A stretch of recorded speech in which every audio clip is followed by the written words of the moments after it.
Eu aguentei 50 anos de casamento, 50 anos lavando, cozinhando, criando filhos e aguentando tudo que vem junto, e no final fui trocada pelo vizinho homem. Quem diria uma coisa dessas? Na minha época, isso nem se falava em voz alta, era escondido, como se não existisse. Mas hoje parece que o mundo virou de cabeça para baixo. Vocês podem imaginar a dor? Eu, com 75 anos, sozinha nessa casa grande, enquanto ele vai embora com outro homem. Se você está aí assistindo, me conta nos comentários. Você perdoaria uma traição assim ou largaria tudo e recomeçaria? E se você gostou da história até agora, dá um like e se inscreve no canal para mais relatos reais como esse. Ah, e comenta de onde você está vendo isso. De São Paulo, Rio ou quem sabe do Nordeste. Vamos conversar. Tudo começou lá em Petrópolis, uma cidadezinha calma aqui no Rio de Janeiro, onde eu nasci e cresci. Casei com o Pedro aos 22 anos. Ele era bonito, trabalhava como eletricista, mãos calejadas de fio e ferramenta, mas sempre me olhava com carinho. Eu era moça de família simples, minha mãe costureira, pai pedreiro. Naquela época, casamento era para a vida toda, prometido na igreja com véu e grinalda. Eu entrei de branco, toda nervosa, e o Pedro lá, de terno alugado, sorrindo como se fosse o homem mais sortudo do mundo. A gente se conheceu numa festa junina, dançando quadrilha, e 3 meses depois estávamos noivos. Parecia destino. No começo, era bom. A gente morava numa casinha pequena no morro, com vista para as montanhas. Eu cuidava da casa, fazia feijão com arroz todo dia, e o Pedro chegava cansado, mas sempre dava um beijo na testa. Tivemos 3 filhos, o mais velho, o Luiz, que virou professor, a Ana, que é enfermeira, e o caçula, o Marcos, que trabalha em fábrica. Criei eles com sacrifício, lavando roupa para fora para ajudar na renda, porque o salário do Pedro mal dava para o básico. Ele trabalhava duro, consertando luz na vizinhança, e eu ficava em casa, garantindo que tudo estivesse no lugar. A vida era simples, mas tinha amor. Ou, pelo menos, era o que eu achava. Os anos passaram voando. As crianças cresceram, casaram, deram netos. Eu e o Pedro ficamos sozinhos na casa que a gente comprou depois de anos juntando dinheiro. Era uma casa maior, com quintal, onde eu plantava flores e ele consertava as coisas quebradas. Mas com o tempo, as coisas mudaram. O Pedro começou a ficar mais quieto, mais distante. Eu achava que era a idade, a aposentadoria chegando. Ele tinha 74 anos, eu 75. A gente dormia na mesma cama, mas era como se houvesse um muro no meio. Ele virava de costas, roncava e eu ficava acordada, pensando no que tinha acontecido com a gente. Foi aí que o Carlos apareceu. Ele se mudou para casa ao lado faz uns 7 anos. Um homem sozinho, aposentado da fábrica de tecidos em São Paulo, veio para Petrópolis buscar sossego. No começo, era só um vizinho educado. Dava bom dia, ajudava com as compras pesadas, até trouxe frutas do quintal dele uma vez. Dona Maria, prove essas mangas, são doces como mel, ele dizia. Eu achava ele gentil, mas estranho. Homem que nunca casou, vive sozinho. Na minha cabeça tinha algo errado, mas eu não ligava. O Pedro começou a se aproximar dele aos poucos. Primeiro, uma conversa no portão sobre futebol. Depois, o Carlos convidou para ver um jogo na TV dele, que era maior. O Pedro voltou animado. O Carlos tem uma poltrona que reclina, Maria, e faz um café forte, do jeito que eu gosto. Eu fiquei contente no início. O Pedro estava aposentado, ficava muito em casa, sem amigos. Que bom que arrumou companhia, pensei. Melhor do que no bar bebendo. Mas os encontros viraram rotina. Toda terça era para jogar cartas, quinta para assistir novela. Novela. O Pedro nunca ligou para isso. Começou a falar do Carlos o tempo todo. O Carlos disse que o governo está roubando. O Carlos cozinha melhor que restaurante. Eu ria, mas no fundo começava a ir a me incomodar. Por que tanto Carlos para cá, Carlos para lá? Um dia, o Pedro comprou um celular novo. Ele, que odiava essas modernidades. Para que isso, Pedro? A gente tem telefone fixo. Mas ele insistiu. O Carlos me ensinou a usar, para mandar mensagens. À noite ele Ele ficava no quarto, rindo baixinho da tela. Eu via o nome do Carlos piscando, com emojis de coração. Coração? Desde quando o homem manda isso para outro? Meu coração apertou, mas eu calei. Achei que era bobagem minha, ciúme de velha. As coisas pioraram devagar. O Pedro começou a se arrumar mais. Aparou a barba que usava há décadas do mesmo jeito, comprou roupas novas, camisetas coloridas, que ele nunca usou. Usava perfume que eu não conhecia. É do Carlos, ele deu de presente. Presente? Eu não ganhava flor há anos, e agora isso? Ele saía cedo, voltava tarde. Fui ajudar o Carlos com a fiação da casa. Ajudar?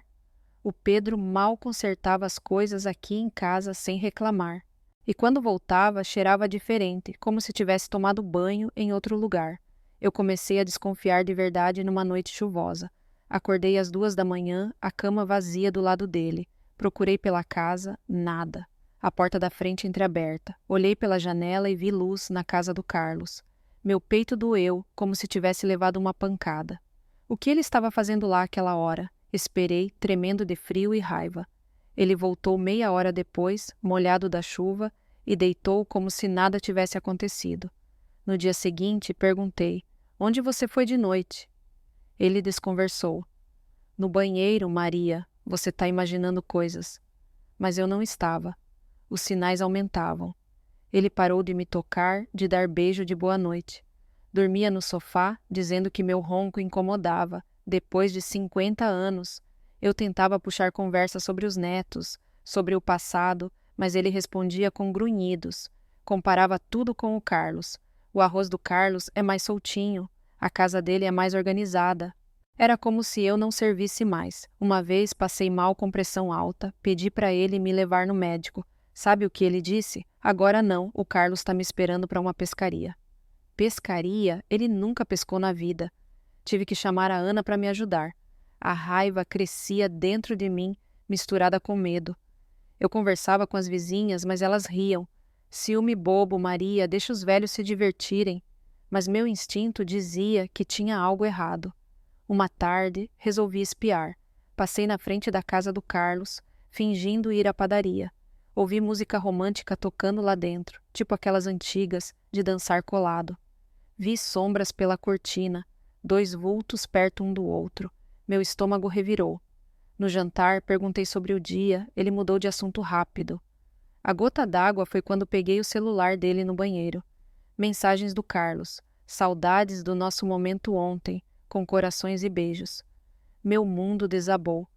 Chorei sozinha no quarto, sentindo como se minha vida toda fosse uma mentira. Como ele podia, depois de filhos, netos, tudo que construímos? Naquela noite confrontei. Pedro, o que está acontecendo com você e o Carlos?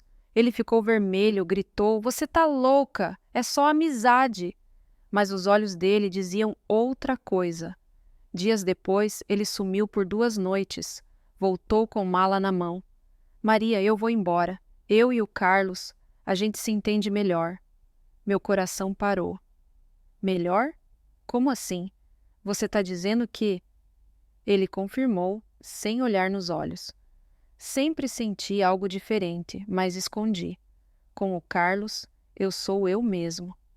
Foi como um soco. 50 anos e ele sempre foi assim?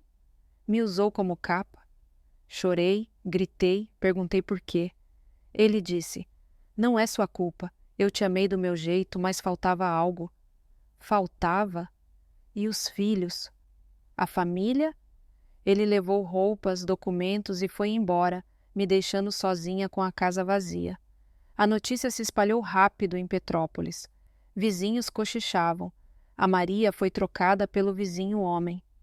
Na igreja, as amigas me olhavam com pena.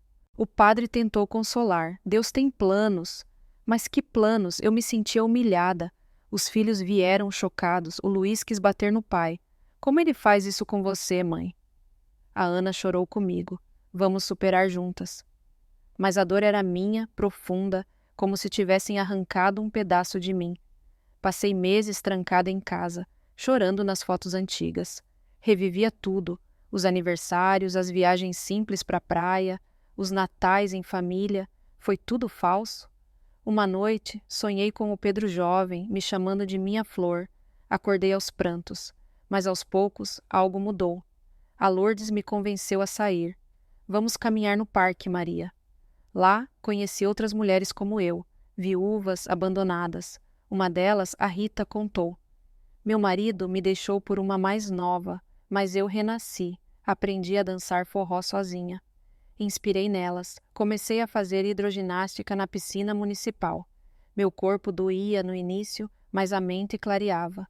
Aprendi a cozinhar só para mim, pratos que eu gostava, não o que o Pedro queria. Fui ao salão, pintei o cabelo, os netos vinham mais. Vovó, você tá linda. Um dia o Pedro ligou. Maria, sinto falta da família. Eu respondi, sente, pois eu não sinto de você. Desliguei, sentindo uma força nova, mas aí veio o twist que ninguém esperava. Uma tarde, limpando o armário, achei cartas antigas do Pedro. Eram de um amigo de juventude, cheias de palavras carinhosas como as do Carlos. Ele sempre soube, sempre escondeu. Aquilo me abalou de novo, mas também libertou. Não foi culpa minha. Ele viveu uma mentira por medo.